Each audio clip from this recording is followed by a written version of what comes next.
Welcome, Prime Minister. Thank you for making the time and joining us today ahead of Chinese New Year's. It's always a pleasure to be here with Fairchild and a great opportunity to celebrate Chinese New Year. What brings you to the GTA?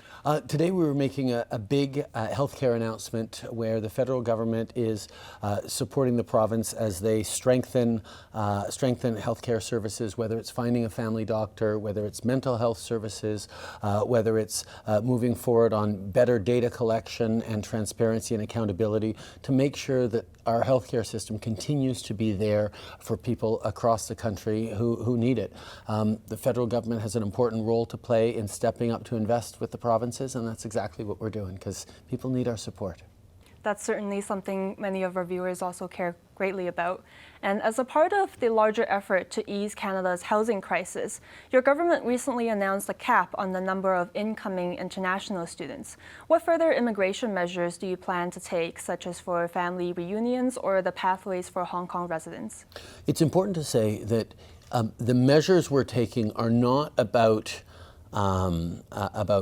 limiting immigration. That's what they're doing in a certain way. But it's about making sure that our system works well. Immigration has been an incredible source of growth and richness for our country, and it needs to continue to be. And one of the things that makes it strong is that we have a system that works.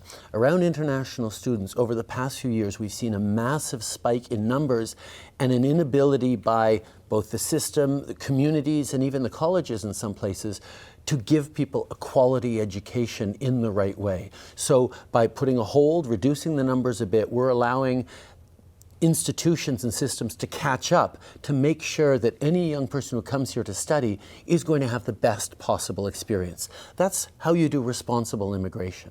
Family reunification is part of responsible immigration. Making sure that we continue to grow the economy to bring people in, that's done responsibly. So we will always be supportive of immigration because we do it in a responsible way. And when it's not working that well, we need to make adjustments, we will do that because the support that Canadians of all backgrounds have for growing our country, growing our economy is one of the great strengths that Canada has.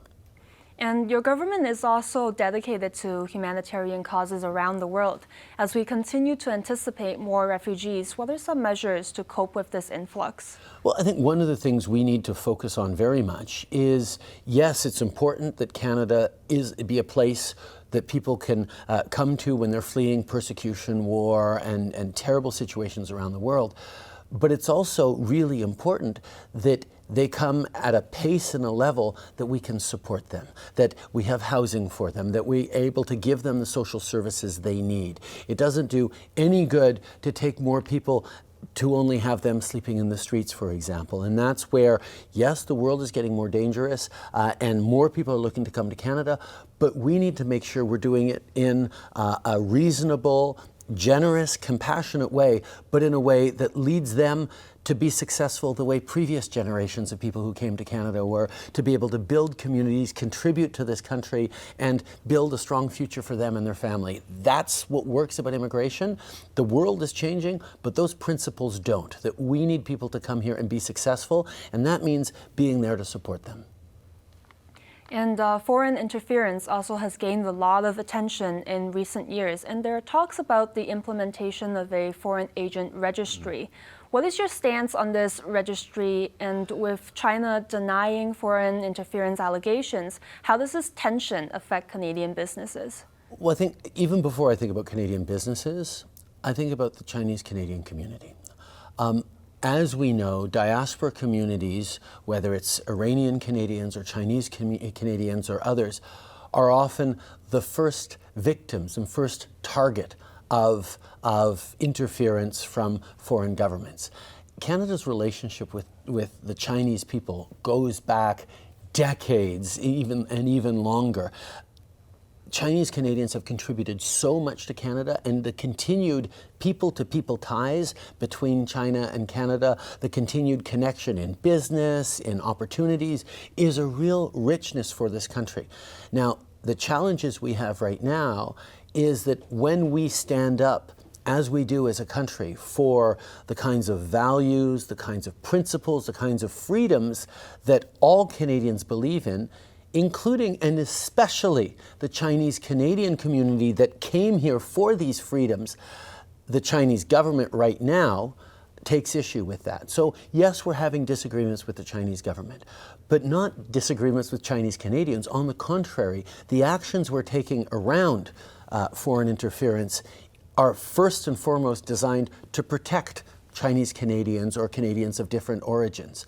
So when we talk about a foreign agent registry, one of our first concerns is how is that going to impact Chinese Canadians or Canadians of other origins, and how do we make sure that it's keeping them safe but not making them further targets? And that's why our engagement, our consultation with the Chinese community, for example, has been so important to moving forward, yes, in a way that keeps everyone safe, but doesn't create a target or victimization of any particular community. We all saw too terribly how anti-Asian racism, particularly towards the Chinese community, spiked during the pandemic. And that was something that our government was there to stand against, to support the Chinese Canadian community. We will continue to do that, but we'll do that in ways that make sure we're keeping everyone safe.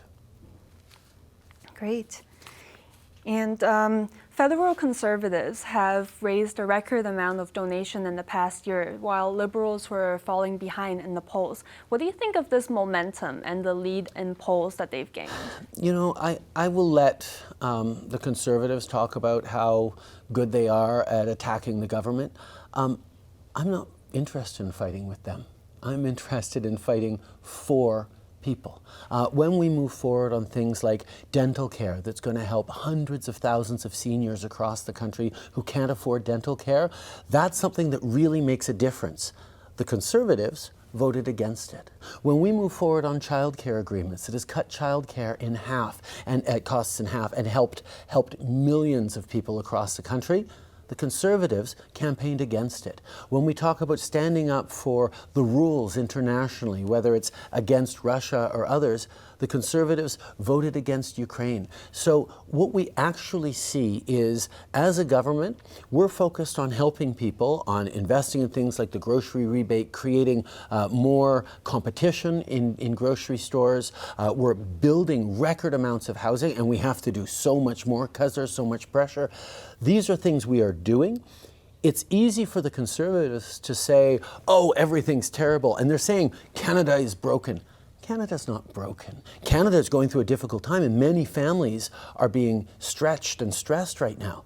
But that's why the solution is to invest in more supports for them, is to build more homes, is to be there to deliver the safer communities, the stronger communities that Chinese Canadians, like all Canadians, want. What the conservatives are busy doing is just attacking all these programs that we're doing to help people and getting people to react out of anger. Now, anger is fine as a reaction in a short period of time, but the hard work of building a country, of rolling up your sleeves, of working together, that is deeply optimistic, hopeful work. And that's not where the conservatives are under Mr. Poilievre. They're in a place of very negative anger. What I believe and what I've seen across the country, even in these tough times, is people coming together, people leaning on each other, people solving the very difficult challenges they're facing. And our government is focused on bringing those solutions forward. The conservatives, they're just busy attacking. And right now, they're getting a lot of attention for it, sure. But when it comes to choosing what kind of country we want to be and what kind of future we want to build, I know all Canadians make better choices than Mr. Poilievre thinks he will. How confident are you then with the NDP's supply and demand agreement, and when do you anticipate the next election would be? I think the next election is going to be when it's supposed to be, in the fall of 2025. I truly believe that working constructively with other parties is a way of delivering for Canadians in difficult times. Now, every party is going to have different perspectives on what they want to prioritize, what we want to do first. But I was talking about the impact of dental care services for seniors who wouldn't otherwise get dental support. That is huge, and that is something we did by working together across party lines. The Conservatives, they chose to vote against it. The NDP, they worked with us to deliver on that.